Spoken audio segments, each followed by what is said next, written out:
함께 잘 사는 정의로운 대한민국 그리고 평화로운 한반도를 기필코 만들어냅시다.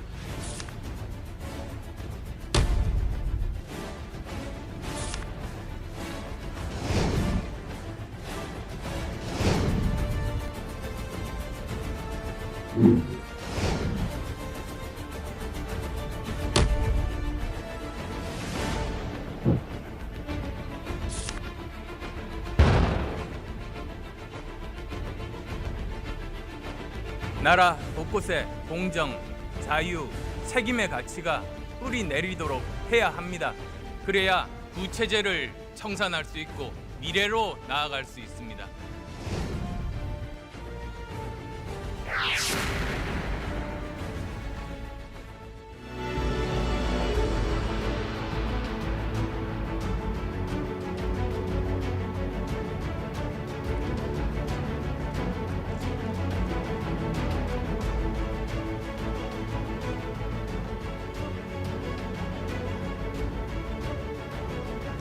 존경하는 국민 여러분, 안철수입니다.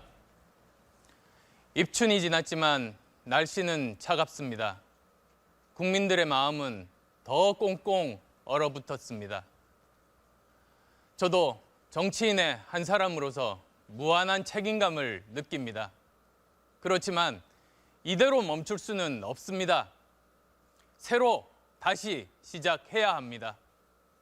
우리에게는 커다란 두 개의 과제가 주어져 있습니다. 과거 청산과 미래 준비입니다. 다음 대통령은 이 두 가지 막중한 책임을 다해야만 합니다. 다음 대통령은 정직해야 합니다. 깨끗해야 합니다.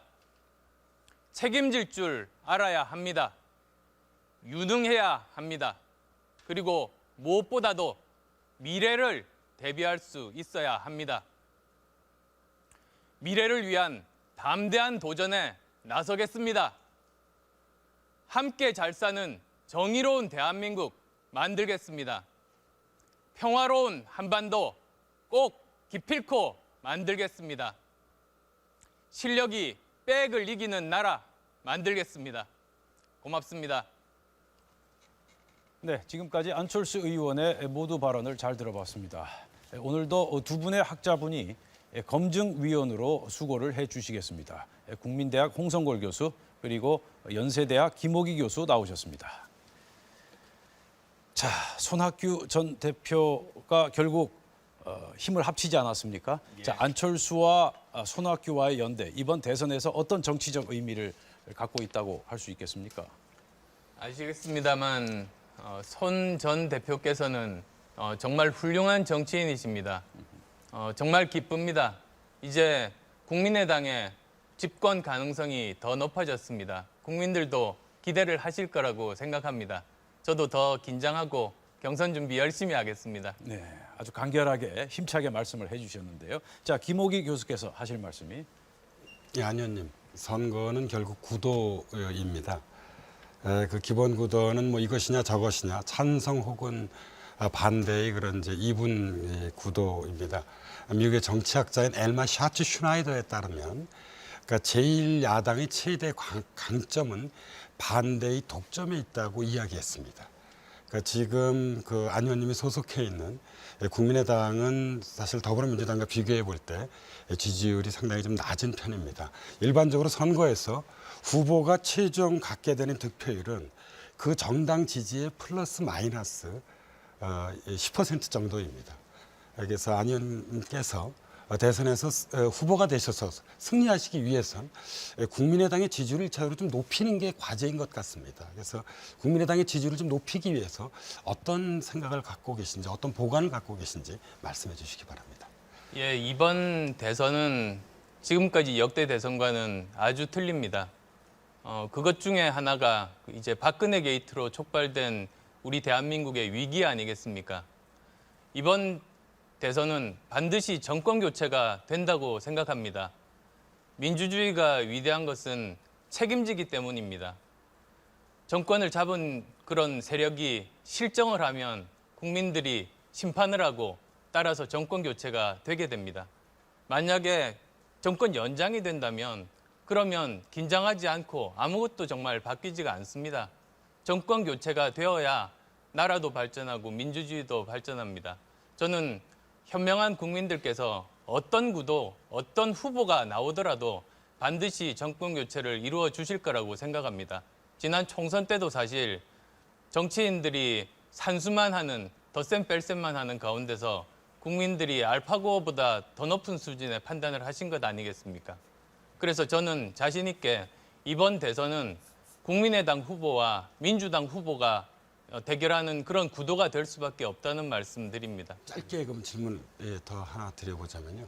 그래서 문재인 대 안철수 이거는 지금 지난 1개월 동안 계속 말씀하신 건가요? 예, 제가 열심히 노력해서 국민의당 후보가 되고 이제 그 민주당은 거의 이제 후보가 문재인 후보로 정해졌다고들 많이 평가하고 있습니다. 그렇게 된다면 저 안철수와 문재인의 대결이 될 거라고 오래전부터 말씀드렸습니다.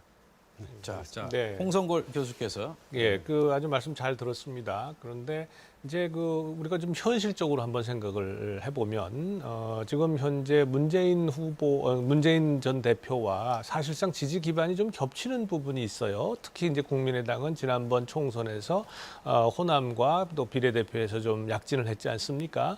그런데 최근에 뭐 여러 가지 조사 결과나 이런 거에 의하면 심지어 호남에서조차 우리 안 의원이나 혹은 국민의당이 그다지 그 문재인 전 대표나 혹은 더불어민주당에 비해서 그다지 높지 않습니다. 뭐 이렇다면 과연 본선 경쟁력이 있겠는가 이런 의구심이 있을 텐데요. 어떻게 답하시겠습니까? 이제 아까 말씀드린 것처럼 이번 대선이 저 안철수와 문재인의 대결이 된다면 그러면 국민들은 이제 정권 교체를 열망하는 국민들은 둘 중에 누가 더 좋은 정권 교체인지 나라 살리는 정권 교체인지 판단하실 겁니다. 여러 가지 아마 기준을 가지고 판단하실 겁니다. 아마도 가장 중요한 기준은 이런 것들 아닌가 싶습니다. 우선 누가 더 정직한가? 이제 박근혜 대통령 경우를 보면서 정말 다시 기본의 중요함을 절실하게 절감했을 겁니다. 조금 제가 추가적인 질문을 드릴까요? 그거 같은 질문인데 예. 그 사실은 그래서 본선 경쟁에서 이기시려면 지금 문재인 대표를 그렇다면 누가 보수 후보에 나오든 보수적 유권자들 중도는 물론이고 보수 유권자들에 대한 외연 확대를 하셔야 되지 않겠습니까? 우리 안 의원께서 그렇기 위한 어떤 전략이나 혹은 방법이 있다면 한번 말씀해 주시기 바랍니다.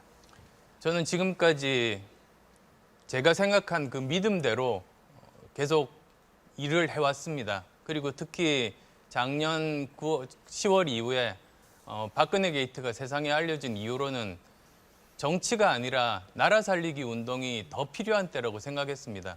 그래서 저는 모든 기준을 거기에다 맞췄습니다. 그래서 열심히 일하고 여러 가지 성과들이 있었습니다. 그렇지만 아마도 굉장히 혼란스러운 상황에서는 합리적인 목소리가 묻힐 수밖에 없지 않았나 생각합니다.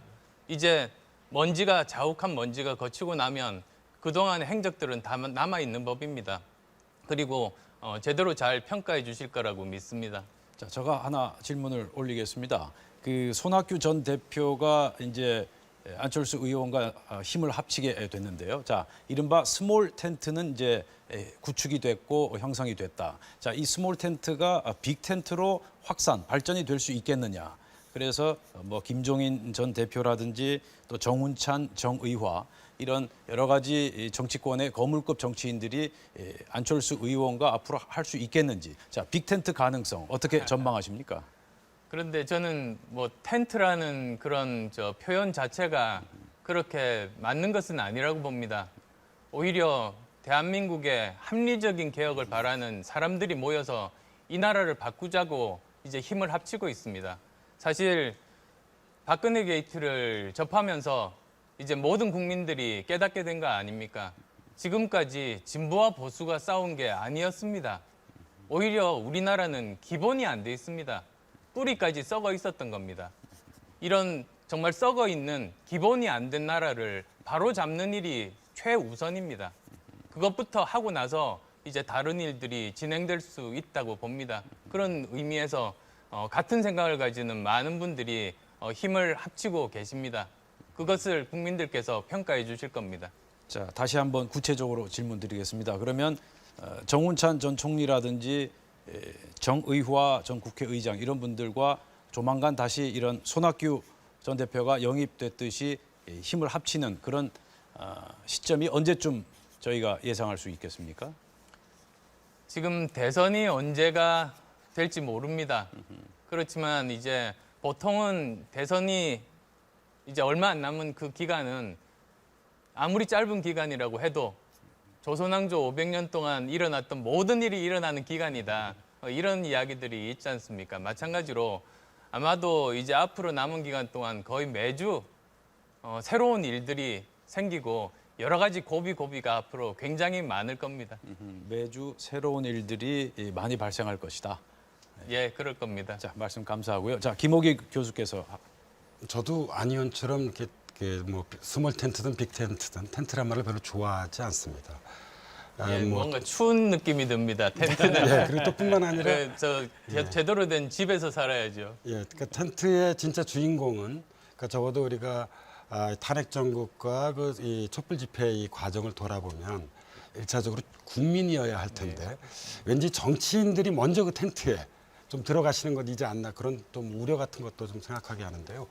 제가 드리고 싶은 질문은 국민적 시선에서 보면 이제 이른바 빅텐트의 경우는 아마 이런 분들을 생각했었던 것 같습니다. 지난 연말 올해 연초 반기문 총장, 안철수 의원, 손학규 대표 저는 이런 분들이 핵심적인 분이었을 거라고 생각을 하는데 반기문 총장이 중도에 사퇴하셨잖아요. 예. 근데 이제 반 총장이 대략 한 15%에서 20%의 지지를 받았었는데 정작 이 지지가 사퇴하신 이후에 보면 황교안 현 대통령 권한대행과 뭐 안희정 지사 이런 쪽으로 이게 지지가 좀 나뉘어진 것 같습니다. 그래서 정작 빅텐트를 구상하시고 말씀하시는 이른바 이제 중도 그룹에게 반 총장의 표가 온 것이 아니라 오히려 다른 쪽으로 흩어지게 됐는데요. 그래서 저는 왜 반 총장님의 표를 안철수 의원님하고 좀 성향이 좀 비슷하시잖아요. 반 총장님 좀 중도 보수적이고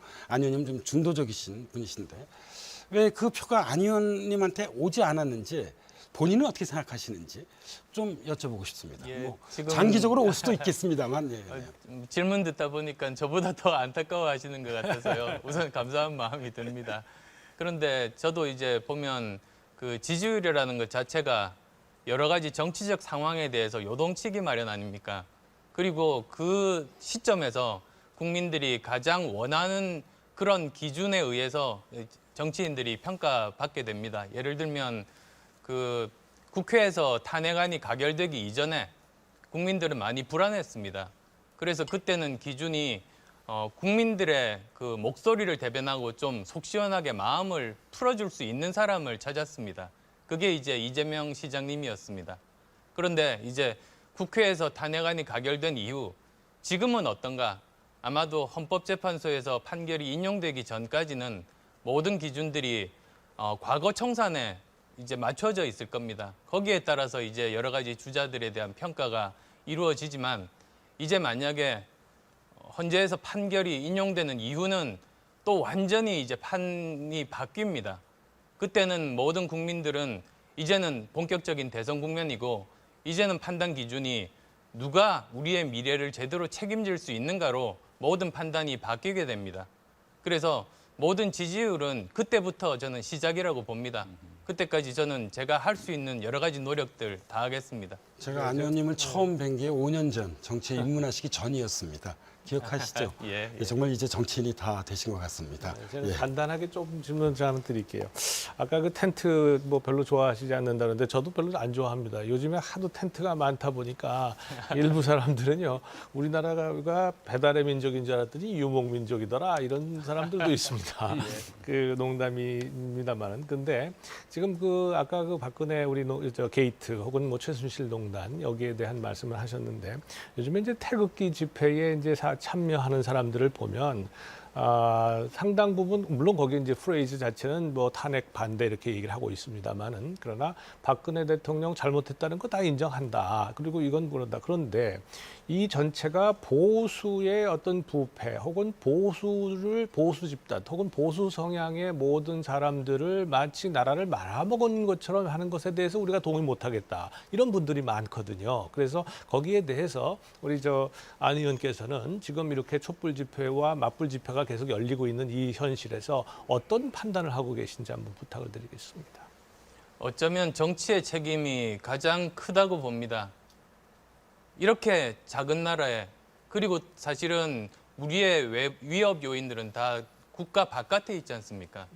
우리는 4대 강국 중앙에 있습니다. 그것도 세계적인 군사력 1위, 2위, 3위, 4위 이 나라 속에 정확하게 지금 위치해 있습니다. 거기다가 정말 세계에서 가장 비합리적인 세력인 북한이 또 옆에 바로 인접해 있습니다. 그러니까 이렇게 우리가 모두 다 힘을 합쳐도 모자랄 때 오히려 정치에서 국민들을 반으로 갈라놨다는 문제인식이 있습니다. 그리고 지금 와서 보면 사실은 박근혜 정부가 보수 정부가 아니었습니다. 정말 기본이 안 돼 있는 수구 정부였지 않습니까? 그래서도 지금은 정말 누가 대통령이 되든 이제는 통합이 필요합니다. 말로만 그치는 통합이 아니라 선거에 표를 얻기 위해서 단순히 구호에 그치는 것이 아니라 실제로 통합을 할 수 있는 사람이 이제 대통령에 당선돼야 된다고 봅니다. 자, 말씀 잘 들었고요. 자, 지금 안철수 의원께서 기본을 아주 여러 차례 말씀을 하셨어요. 그러니까 기본이 시작이고 기본이 끝이다. 뭐 그런 말씀이시죠? 예, 그렇습니다. 자, 그런데 정치는 누가 뭐래도 또 현실적인 부분이 있지 않겠습니까? 그래서 아까 말씀하신 탄핵이 인용될 경우에 보수 세력이 다시 한번 재결집해서 단일 후보를 내세우고 그래서 이번 대선이 보수 대 진보 이렇게 양자 구도로 완전히 치열하게 벌어질 경우 안타깝게도 우리 안철수 의원께 불리할 수도 있겠습니다. 자, 그런 상황은 지금 대비를 하고 계시는 겁니까? 어떻게 전망하십니까? 저는 그렇지 않을 거라고 봅니다. 일반적인 상황에서는 아마 또다시 보수와 진보로 옛날로 회귀해서 대결을 했을 겁니다. 그렇지만 이렇게 지금 나라가 거의 정말 망하기 직전이라고도 볼 수 있는 엄중한 시국에 이제는 더 이상 보수 진보 대결은 작동하지 않습니다. 워낙 지금 현재 정부의 책임이 크기 때문에 반드시 정권 교체는 됩니다. 그건 이미 지난 총선 때도 국민들의 그런 생각들을 정치권에서 제대로 못 읽었었습니다. 마찬가지로 이번도 저는 반드시 국민들께서 어떠한 구도나 어떠한 후보가 나오더라도 정권 교체의 선택을 하실 것이고 그래서 이번에는 국민의당과 민주당 후보 간의 대결이 될 거라고 계속 거듭 말씀드립니다. 제가 짧게 여쭙겠습니다. 짧게 답변을 해 주십시오. 자, 정권 교체 말씀하셨는데 정권 교체 슬로건의 대표적인 주자를 얘기하라면 문재인 전 대표 아니겠습니까? 그럼 문재인 대표보다 훨씬 우위에 있다. 그렇게 지금 주장을 하고 계신데 그 근거가 뭔지 짧게 좀 말씀해 주시죠. 아까 홍성골 교수님께서 말씀하셔서 한 가지만 말씀드리고 말았습니다만 저는 5가지 기준으로 국민들께서 판단하실 겁니다. 누가 더 정직한지, 누가 더 정치적으로 신세진 사람이 없어서 깨끗하게 정부를 운영할 수 있는지, 누가 더 실제로 정치적인 성과를 만들어내고 증명을 했는지, 그리고 누가 더 책임져 왔는지, 마지막으로 누가 더 미래를 잘 대비할 수 있는지 그런 기준으로 판단하실 것이고 그렇다면 저는 자신 있습니다. 네. 자, 그럼 이번엔 집중 검증 시간을 가져보도록 하겠습니다.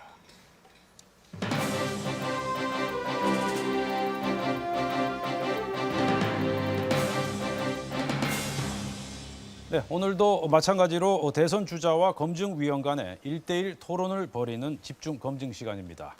먼저 홍성골 교수께서 안철수 의원의 새로운 정치라는 주제를 가지고 1대1 토론을 벌이겠습니다. 자, 홍 교수님.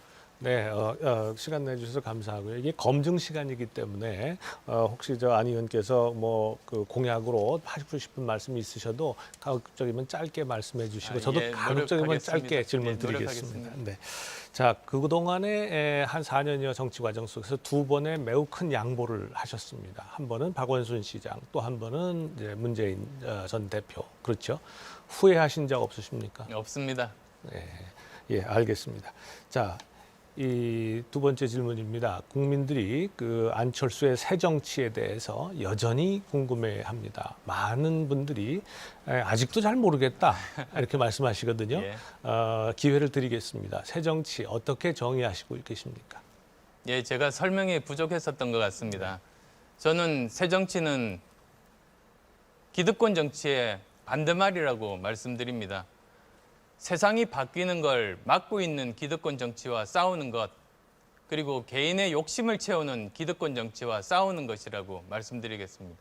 그러니까 구체적인 어떤 그 뭐 실체보다는 현상을 변화시키고 그 보다 더 나은 정치를 만드는 것이 새로운 정치, 새 정치다 이런 말씀이신가요? 그리고 저는 이미 그것을 증명했다고 봅니다. 대표적인 것이 지난 총선 결과입니다. 양당 기득권 체제를 산산조각 내고 3당 체제를 만들었습니다. 즉 지금 우리는 대한민국 정치는 이미 새 정치의 그 결과물에 의해서 지금 우리가 다 살고 있습니다. 네. 그 지난번에 그 3당 체제에 대해서는 조금 이따 다시 한번 제가 여쭤보겠고요. 우선 그 이 새 정치가 여전히 지금 이제 유효하고 강하게 지금 이제 그 말씀을 하고 계신데 그동안에 그 우리 안 의원님의 행보를 보면 김한길 전 대표와의 그 민주당 합당 같은 것은 많은 분들이 안철수의 새 정치답지 않다라는 말씀을 하시거든요. 그러한 비판에 대해서는 어떻게 생각하십니까? 예, 그때 이제 통합을 결심했었던 이유는 기득권 양당 체제 중에 한 체제를 개혁할 수 있는 기회라고 생각하고 도전한 것입니다. 그렇지만 제 역량 부족으로 실패했음을 자인합니다. 그냥 단순히 그 기득권 체계를 바꾸기 위해서 오히려 기득권 예, 속에 그렇게 들어갔다. 도전했습니다. 그래서 네. 아마 기억하시겠습니다만 그 당시 언론 보도에 정말 호랑이 잡으러 호랑이 굴에 들어갔다. 그런 표현이 있습니다. 저는 도전을 했지만 결국은 정치는 결과를 만들어야 되는 것 아니겠습니까? 그런 면에서는 제 능력 부족으로 실패했던 시도였습니다. 네. 다시 잠시 전에 아까 말씀하신 3당 체제로 좀 돌아가 예. 보겠습니다. 지난번 4.13 총선은 안 의원께서는 이런 새로운 우리 정당을 창당을 해서 이렇게 도전을 했습니다만 그리고 그 결과 상당한 성과를 거둔 것도 사실입니다. 그런데 그 성과의 직접적 원인이 오히려 예를 들면 호남에서의 반문 정서 또 새누리당의 공천 실패, 아주 작태, 추태 이것의 반사적 이익이 아니냐. 안 의원의 새로운 정치 혹은 3당 체제에 동의해서가 아니라 뭐 그런 주장이 있는데 거기에 대해서는 어떻게 생각하십니까? 정치는 상대평가 아닙니까? 네. 사실은 이렇게 선택지가 있으면 그 사람이 좋아서 찍거나 그 사람이 네. 필요해서 찍거나 또는 다른 선택들이 싫어서 이제 찍는 경우가 있습니다. 그게 아마 반사이익일 텐데요. 저는 정치 현실에서 저는 당연하다고 봅니다. 그리고 정치에서 승리하는 것이 그 정치인으로서 가장 중요한 그 결과물 아니겠습니까? 그렇지만 저도 알고 있습니다. 저희에게 국민의당에게 선물을 주신 것이 아니라 숙제를 주신 것이라고 생각합니다. 그때도 이제 총선 직후에 그렇게 말씀드렸고 기대에 부응하기 위해서 열심히 하겠다는 말씀 그래서 드린 겁니다. 알겠습니다. 그 국가 경영은 종합 예술이라고 합니다. 그만큼 이게 어떤 단순한 몇 가지 공약만 가지고 되는 건 아니거든요. 그래서 여쭙겠습니다.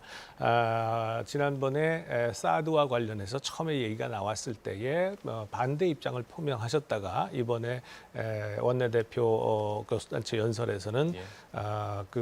좀 유보하는 다음 정부로 유보하는 말씀을 하셨습니다. 구체적으로 사드가 배치되었다고 가정하십시다. 그리고 대통령으로 당선됐다고 가정하십시다. 어떻게 하시겠습니까?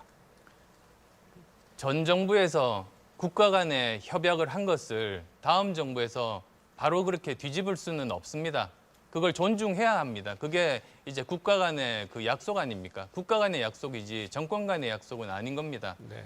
그래서 지금 현재 시점에서 저는 가장 최선은 양국과 즉 미국과 중국과 협의해서 중국이 대북 제재에 동참해서 북핵 문제 해결의 실마리가 풀릴 때 그때 우리가 미국에 사드 배치 철회를 건의하겠다라고 설득하는 것이 최선이라고 봅니다. 네, 알겠습니다. 그 한두 가지 그 안보와 관련된 질문을 드리겠습니다. 524 조치 대통령이 되신다면 해제하시겠습니까? 조건 없이 지금은 해제. 524 조치 이전에 네, 유엔에서 대북 제재 국면입니다. 네, 그것에서 우리나라도 자유로울 수 없습니다. 우리도 거기에서 지켜야 하는 겁니다. 그걸 못 지키면 우리나라가 또 제재를 받습니다. 따라서 지금은 거기에 충실을 해야 합니다. 그런데 이제 왜 제재를 하는가? 제재를 통해서 한 체제가 붕괴된 예가 없습니다. 항상 제재를 하는 이유는 그 제재의 끝에 우리가 원하는 조건으로 원하는 시기에 대화 테이블을 만들기 위함입니다. 즉 제재 국면의 끝에는 대화 테이블이 놓여져 있습니다. 따라서 지금 제재와 함께 대화를 병행해서 우리가 원하는 시기에 원하는 조건에 대화 테이블을 만들고 거기서 논의해야 된다고 말씀드립니다. 네. 마지막 질문 드리겠습니다. 30초 남았기 때문에 마지막 질문 드리겠습니다. 이번 대선 국면에서요, 다시 한번 문재인 후보와 혹은 다른 후보들과 서로 후보 단일화를 해야 된다고 한다면 다시 양보하시겠습니까? 후보 단일화는 없습니다. 이제 국민들이 후보 단일화에 대해서는 신물을 내십니다. 알겠습니다. 자, 감사합니다. 홍성골 교수 수고하셨고요. 자, 다음은 김옥희 교수 차례죠. 보수 진보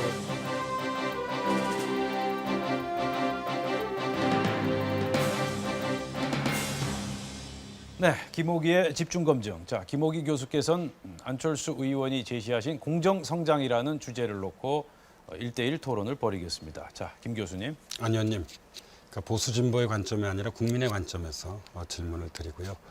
답변하시는 도중에 제가 말을 끊어도 다음 질문을 위해서 너그럽게 이해해 주시기 바랍니다. 가벼운 질문으로 먼저 시작해 보겠습니다. 강철수라고 불리시잖아요. 별명 마음에 드세요? 안시 종친회에서 섭섭해하십니다. 이제 본격적인 첫 번째 질문입니다. 안 의원께서 제시한 담론 가운데 사회학을 공부하는 제게 가장 인상적이었던 것은 공정성장론입니다. 이번 대선 후보 가운데 유일하게 CEO 출신이시기도 한데요. 공정성장이란 성장을 공정하게 하자는 새로운 생태계를 만들자는 것일 텐데 이 공정성장론에는 안 의원님 개인의 어떤 경험, 어떤 철학이 담겨 있는지 좀 말씀해 주시기 바랍니다. 저는 벤처기업을 창업하고 경영을 했던 사람입니다.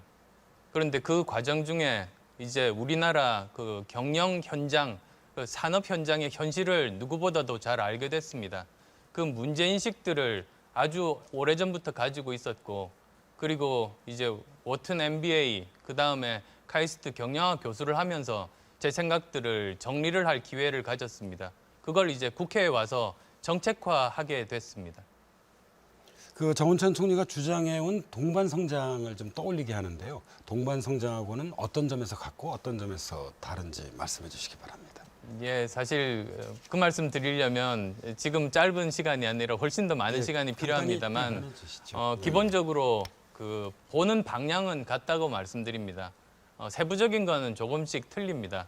그렇지만 아마도 시청자분들께서 공정성장이 뭔지를 잘 모르실 것 같아서 짧게만 제가 말씀드리겠습니다. 공정해야 성장한다는 겁니다. 그런데 이 둘이 어떻게 연결되는가 궁금하실 겁니다. 우리나라는 빼기, 실력을 이기는 나라입니다. 그래서 사람들이 희망을 가지지 않고 도전하지 않게 되고 그리고 경제가 성장하지 않게 되고 일자리가 안 만들어지는 겁니다. 반대로 실력이 백을 이기는 사회가 되면 모두 다 희망을 가지고 도전하게 됩니다. 경제는 활력을 찾게 되고 성장할 수 있습니다. 그게 가장 기본적인 문제인식입니다. 안 의원님이 남긴 그 유명한 말 중에 하나가 이 삼성동물원 LG 동물원입니다. 예. 기억하시죠? 예, 대기업으로부터 예. 굉장히 그 구박을 많이 당하고 있습니다. 예, 그래서 이제 이 안 의원님이 강조하시는 대기업과 중소기업 간의 이 공정하게 경쟁하는 생태계 구축을 반대하는 국민들은 없으실 겁니다. 예. 중소기업을 혁신하는 제도 모두 동의하실 거라고 저는 생각을 하는데요. 문제는 지식정보 분야의 이 이른바 첨단 중소기업이 아니라 흔히 우리가 굴뚝산업이라고 불리는 전통적인 중소기업의 경우입니다. 그러니까 이 전통적 중소기업의 경우 혁신보다는 현재 구조조정의 위험에 처해 있고요. 이 구조조정 과정 속에서 이 노동자를 포함해서 희생되는 분들이 적지 않을 것입니다.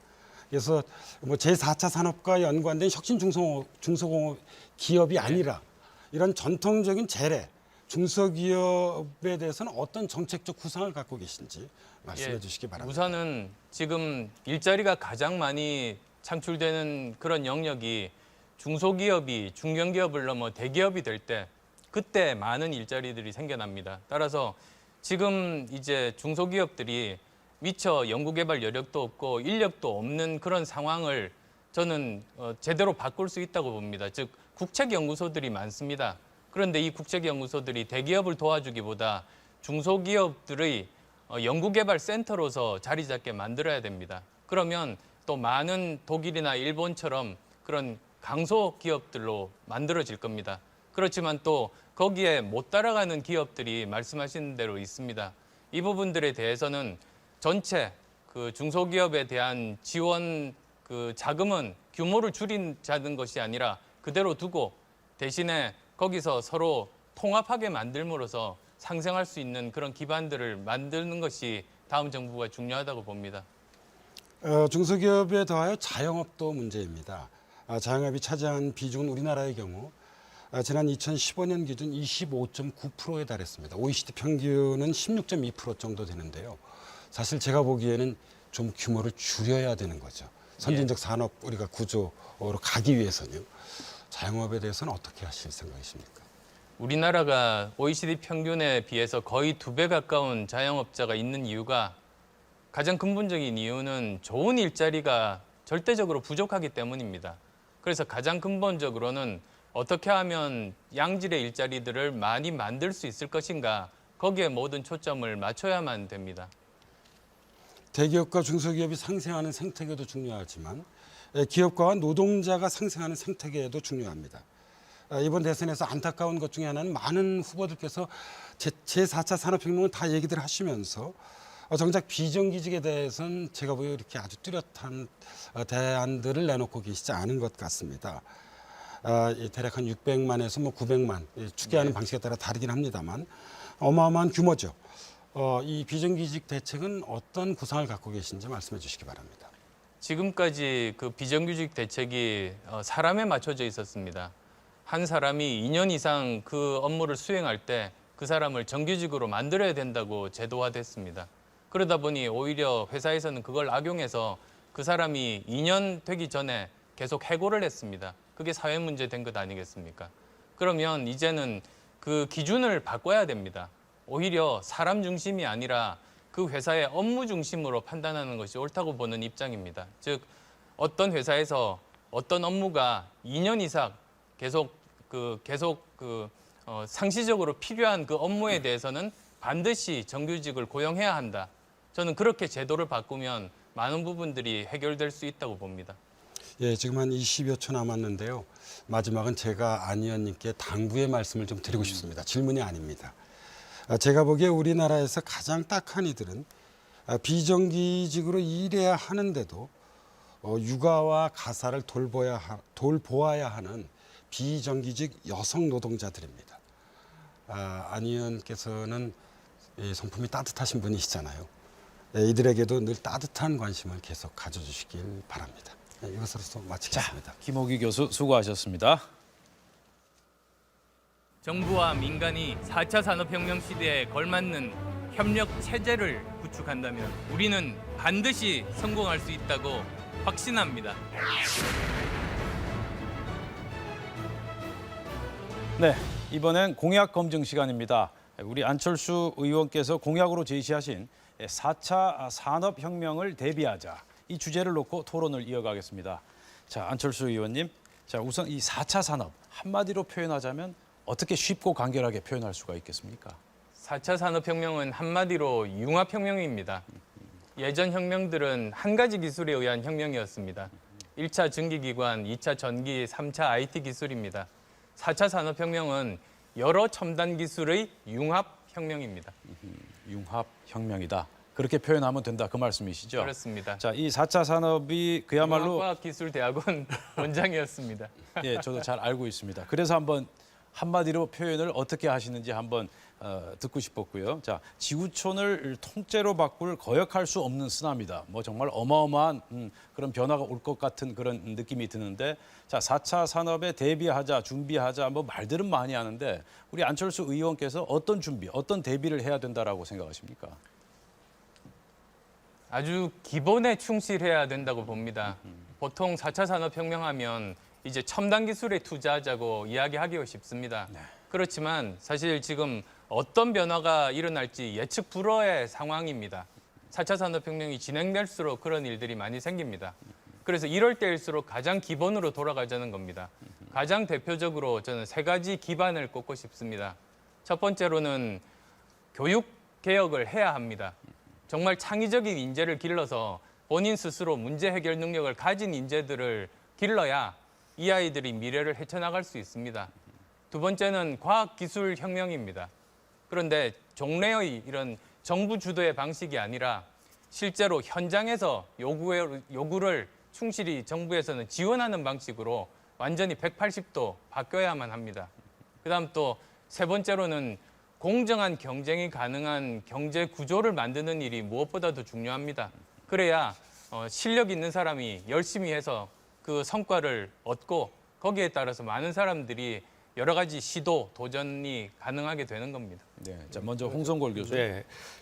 아마 4차 산업혁명은 아마도 여러 대권 지금 주자들이 있습니다만 안철수 의원만큼 전문성과 자신감을 가지고 있는 분은 안 계실 거예요. 저도 사회과학을 합니다만 IT 정책을 하거든요. 그래서 늘 이걸 하면서 제가 걱정스러운 게 바로 일자리입니다. 지난 수년 동안. 그래서 아까도 우리 말씀하셨습니다만 일자리에 대해서 여러 가지 대책을 세우고 창출이 가장 중요하다라고 말씀을 하셨는데 구체적인 방법론을 몇 가지 제시해 주시면 그렇다면 아주 시청자 여러분들이 아주 도움이 될 것 같습니다. 제가 여기서 결합해서 같은 문제이기 때문에 잠깐 붙이겠습니다. 전 통계를 좀 말씀드려 보겠습니다. 2025년 경우입니다. 이거는 이제 한국고용정보원에 따른 것입니다.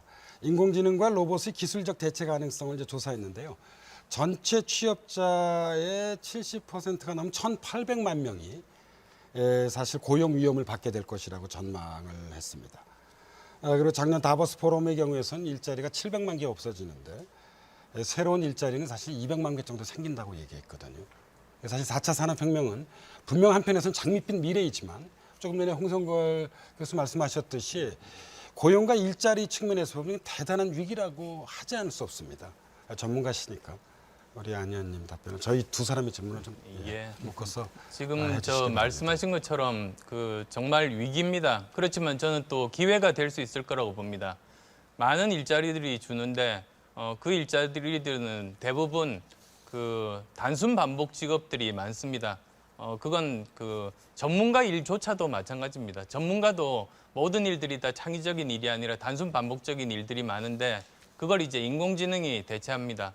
그렇지만 대신에 생기는 200만 개 일자리 말씀하셨는데 그것이 대부분 지식정보산업 관련된 일자리들입니다. 그래서 우리나라는 그런 다른 외국의 평균보다는 훨씬 더 많은 지식정보산업 분야 일자리를 만들 수 있습니다. 우리나라가 대졸자도 세계에서 가장 높은 편이고 그리고 많은 훌륭한 인재들이 있기 때문에 그곳에 집중하면 우리에게는 새로운 기회가 있을 수 있다고 봅니다. 그 교섭단체 대표연설을 제가 읽어봤습니다. 이번에 하신 거요. 되게 인상적이었습니다. 그중에서 오늘 이제 시간 관계상 그냥 크게 제목만 말씀하셨는데, 4차 산업혁명을 위해서는 교육혁명, 기초과학기술, 그다음에 이제 공정한 경쟁, 인프라를 재정비하는 게 중요하다고 말씀하셨는데요. 학제 개편이 최근 지난 며칠 동안 큰 관심을 모았습니다. 간단히 좀 말씀해 주실 수 있겠습니까? 그 국가의 기본 중에 기본이 저는 교육이라고 봅니다. 국가 위기 상황을 헤쳐나갈 때도 정말 가장 기본은 교육에서 출발하고 경제적인 어려움을 헤쳐나갈 때도 사실은 교육이 가장 중요한 그 개혁의 핵심이라고 저는 보고 있습니다. 그걸 통해서 이제 모든 일들은 사람이 하는 일이기 때문에 그렇습니다. 그런데 지금 우리 교육 제도는 일제 강점기 이후로 거의 변화가 없습니다. 70년 전이나 지금이나 같은 나이에 대학에 입학합니다. 이런 부분들을 바꾸지 않으면 안 된다는 절박한 심정에서 이제 이런 고민들이 시작이 됐습니다. 그래서 지금은 보통 교육이 입시 교육에 완전히 매몰되어 있습니다. 즉 12년 내내 입시를 위해서 달리는 겁니다. 이걸 끊을 필요가 있습니다. 그래서 보통 교육과 그런 그 입시 교육을 분리를 하고 거기에 따라서 창의 교육이 가능해집니다. 그러면 자연적으로 사교육비도 줄어듭니다. 그런 고민에서 이제 학제를 바꾸는 수밖에는 없다고 생각합니다. 예, 제가 그냥 여기만 연관해서 하나 꼭 말씀드리고 싶어요. 먼저 말씀해도 될까요? 그러시죠. 뭐. 왜냐하면 우리 안 의원님도 네. 대학에 계셨고 우리 홍 교수님이나 저도 이제 대학에 있는데 오랫동안 교육 문제를 제가 이렇게 지켜보니까 저는 이런 생각이 좀 들었습니다. 문제는 우리 교육 문제를 해결하기 위해선 사회도 바뀌어야 한다는 것이죠. 왜 많은 학생들이 인류 대학을 가려 하고 공무원 내지 전문직이 되려고 하겠습니까? 제가 보기엔 노동시장에서 임금 격차 때문에 그렇습니다. 저는 이제 독일에서 5년, 그다음 미국에서 2년 공부를 했는데 독일 같은 경우에서는 사무직 노동자와 육체 노동자의 임금 격차가 거의 없습니다. 그러니까 굳이 대학을 갈 필요가 없는 거죠. 근데 저는 그러니까 이 교육 내부의 학제 개편도 대단히 중요하다고 생각합니다. 그러나 노동시장과 같은 사회가 변화되지 않는 한 이런 어떤 그런 뭐 인류대학 중심의 어떤 그런 뭐 대학 입시로 향한 것에 모든 교육이 맞춰져 있잖아요. 예. 이게 과연 학제 개편 이런 것들 통해서 좀 근본적으로 바뀔 수 있을까? 이런 좀 회의를 가지고 있습니다. 예. 예, 정말 정확하게 말씀하신 대로입니다. 저도 오래전부터 가지고 있던 문제 인식이 교육개혁은 교육개혁만으로 완성되지 않습니다. 교육개혁은 그 일자리 개혁의 종속 변수입니다. 사회 구조가 바뀌지 않으면 교육개혁은 어느 정도는 할 수 있습니다만 한계에 부딪힙니다. 따라서 이게 제대로 되려면 가령 제가 이제 이번에 제안했던 학제 개편은 그 15세에 중등학교를 졸업하고 나서 이제 직업학교로 선택해서 직장으로 갈 수 있는 그 길이 있습니다. 근데 그게 제대로 많은 사람들이 선택하기 위해서는 제대로 대우를 받는 일자리가 있어야 되는 겁니다. 그래서 그것과 동시에 병행해야 된다는 그런 생각입니다. 제가 아까 말씀하신 그 학제 개편은 전적으로 공감합니다. 그리고 요즘에 정치권에서 얘기 나오는 이 18세 선거권 제도 도입과 관련해서도 학제 개편이 선행되지 않으면 그게 고등학교 교육이 상당히 어렵거든요. 그래서 그런 점에서 전 전적으로 공감하고요. 또 일자리 개혁, 의식 개혁이 같이 가야 된다는 것도 공감하는데 지금 현실을 우리가 보면 청년 실업률이 그렇게 높은데요. 중소기업인들은 해보셔서 아시겠습니다만 사람 구하기 위해서 아주 힘들어합니다. 정말 그 사람 못 구해서 죽겠다고 지금 아우성이거든요. 그 오죽하면은 많은 사람들을 지금 해외에서 수입하고 있지 않습니까? 우리 근로 노동력을요. 자, 이게 지금 그러니까 일자리 미스매치가 굉장히 중요한데 그래서 사실은 어제 이재명 시장께서 나오셔가지고 국민 기본 소득제를 도입하자 뭐 그래서 그냥 나눠주자 이렇게 얘기를 했는데 사실은 그런 소득을 갖다가 중소기업 취업과 연계하는 방법도 상당히 괜찮을 것 같다는 생각은 했습니다. 그런데 이 중소기업의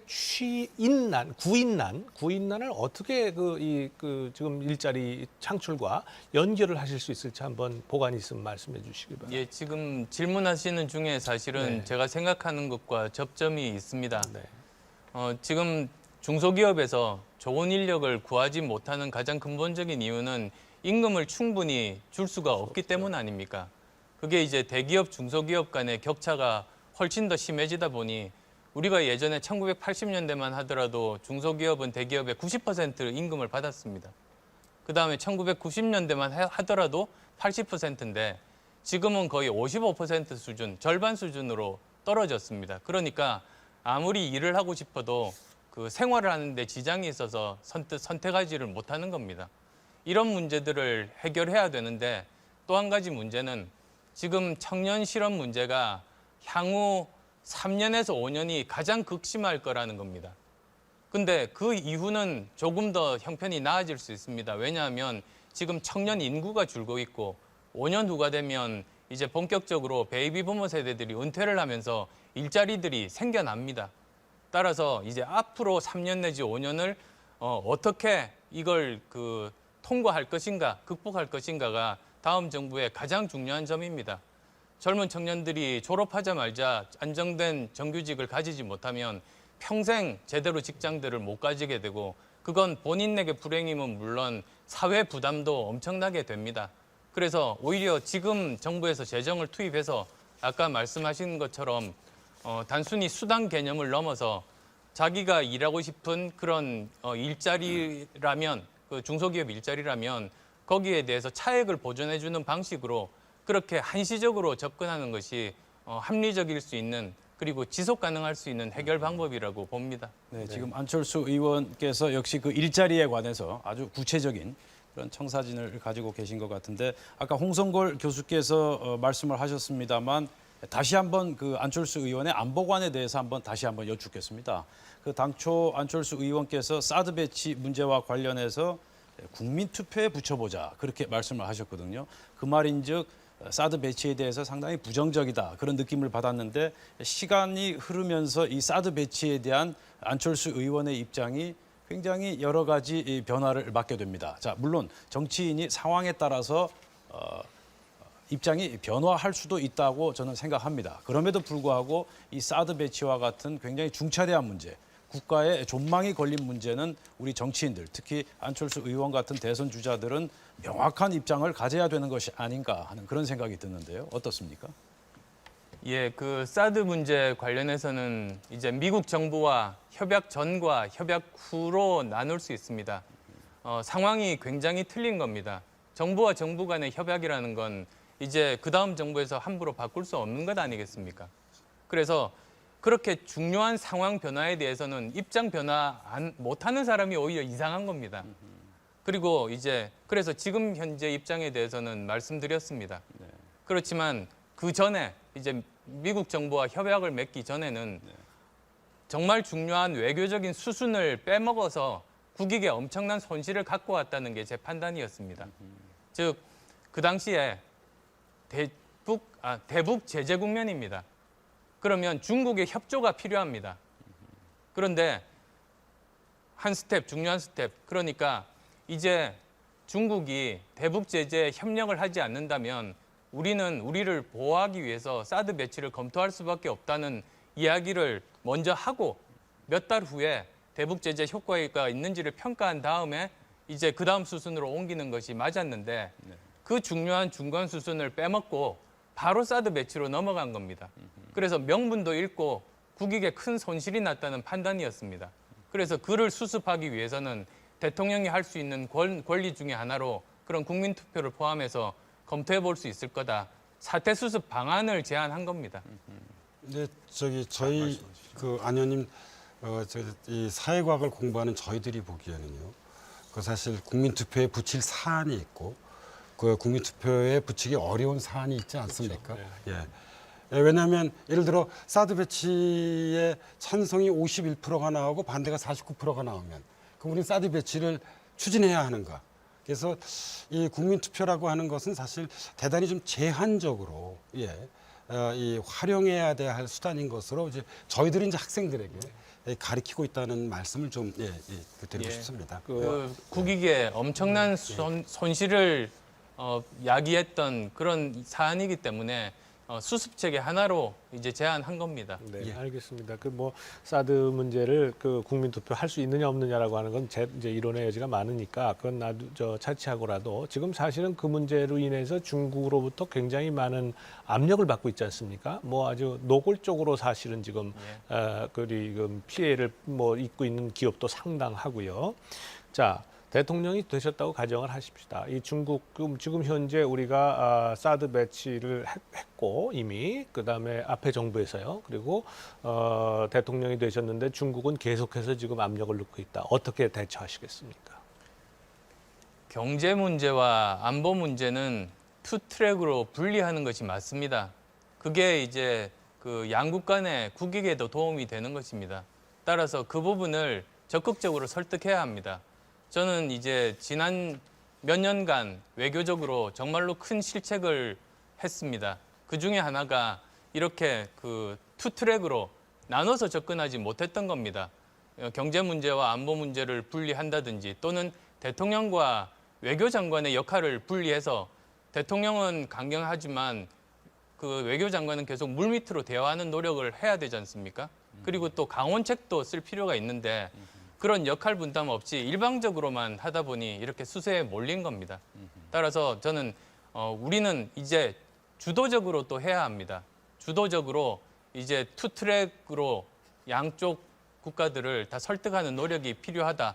그리고 다행히 도널드 트럼프가 이제 대통령에 취임을 했으니까 거기서 아마 여러 가지 또 요구 사항도 있겠습니다만 저는 우리가 이제 줄 거는 주고 또 우리가 원하는 것들을 받을 것은 받는 것을 통해서 훨씬 주도적으로 외교를 이끌어갈 수 있다고 봅니다. 자, 네. 자, 안보관 특히 사드 배치 문제에 대해서 우리 안철수 의원의 말씀을 자세히 지금 잘 들어봤습니다. 자, 또 하나 주목할 만한 지금 사안이라면 결선 투표제 아니겠습니까? 안철수 의원께서 결선 투표제를 하자 여러 차례 강조 주장을 해오셨는데 제가 생각할 땐 이게 무슨 법률 개정 사안이냐 헌법 개정 사안이냐 그거보다도 그 참 힘든 대통령 선거를 두 번이나 해야 된단 말이냐 하는 그런 피로감, 예. 국민적인 부담감 아니겠습니까? 자, 이런 생각을 가진 국민들, 유권자들에게 어떻게 설득을 하시겠습니까? 이번 대선에서 결선 투표 필요한 이유가 세 가지입니다. 우선 첫 번째, 50% 이상 지지를 받는 대통령이어야 정말 엄중한 이런 시국을 헤쳐나가서 개혁을 할 수가 있습니다. 지금 다자구도로 예를 들면 70% 정도 투표율에 40%로 당선되면 30%가 안 되는 지지를 획득하게 됩니다. 나머지 70%의 국민은 팔짱 끼고 쳐다보다가 그대로 비판을 할 겁니다. 자칫하면 2년 차부터 레임덕에 빠질 수 있습니다. 그걸 막자는 게 첫 번째입니다. 두 번째는 네거티브 선거 방지 효과가 있습니다. 이번 대선은 60일밖에 되지 않기 때문에 사상 최악의 네거티브 선거가 예상됩니다. 그런데 결선 투표가 있으면 네거티브를 심하게 하면 2등 안에는 들 수 있어도 적을 많이 만들다 보면 1등하기 힘듭니다. 그래서 처음부터 네거티브를 이렇게 적극적으로 하지 못하게 하는 효과가 있습니다. 마지막으로 이제 세 번째로는 정책 선거에 집중할 수 있게 합니다. 지금 오늘도 너무나 많은 질문이 나왔습니다만 연대론이 난무하게 되면 컨텐츠가 사라집니다. 정말 우리나라 지금 위기의 대한민국을 구하는 입장에서 바람직하지 않습니다. 이 결선 투표가 도입이 되면 연대론은 사라지고 모든 정당이 끝까지 완주하면서 자신의 정책을 소개할 수 있는 기회를 가지게 됩니다. 그래서 우리나라 미래를 위해서 저는 필수적이라고 말씀드립니다. 네, 아주 그 구체적으로 일목요연하게 말씀을 해주셨어요. 자, 김옥희 교수. 예, 시간이 많이 지났기 때문에 짧게 답변해 주셔도 좋습니다. 지난해 총선에서 국민의당이 정당 득표율에서 2위를 차지했습니다. 여기 가장 중요한 원동력은 호남에서의 이 안현에 대한 높은 지지였는데요. 근데 지금 지지율이 많이 낮아졌어요. 호남 김옥희 지지를 교수님 정말 죄송합니다. 지금 주어진 시간이 많지 않아서 자, 우리 안철수 의원의 마무리 발언, 마무리 제언을 하도록 하겠습니다. 따로 듣도록 하겠습니다. 예, 죄송합니다. 자, 마무리 발언 해주시죠. 지금 대한민국은 위기 상황입니다. 그렇지만 이 위기 상황은 반대로 우리에게 기회가 될 수 있다고 봅니다. 여러 가지 총체적인 사회 개혁이 필요합니다. 보통 상황에서는 이것을 하기가 힘든 법입니다. 그렇지만 이제 정말 속된 표현으로 바닥을 쳤습니다. 이럴 때는 오히려 개혁의 원동력이 될 수 있습니다. 우리는 지금까지 현대사가 모든 어려움들을 오히려 기회로 만들었던 역사를 가지고 있습니다. IMF 외환위기 때 우리만 금모으기 운동을 했고 우리가 가장 먼저 탈출하고 발전했습니다. 저는 이번 위기도 기회로 만들 수 있는 저력이 우리 모두에게 있다고 생각합니다. 저도 그것을 위해서 나라 살리기 운동의 심정으로 열심히 뛰겠습니다. 자, 지금까지 안철수 의원의 마무리 발언 들어봤습니다. 자, 안철수 의원 마지막까지 최선을 다하시길 바라겠습니다. 자, 감사합니다. 자, 여러분 어떻게 보셨습니까? MBC 특집 대선 주자를 검증한다. 지금까지 안철수 의원과 함께했습니다. 내일은 더불어민주당의 안희정 지사를 모시겠습니다. 여러분 감사합니다.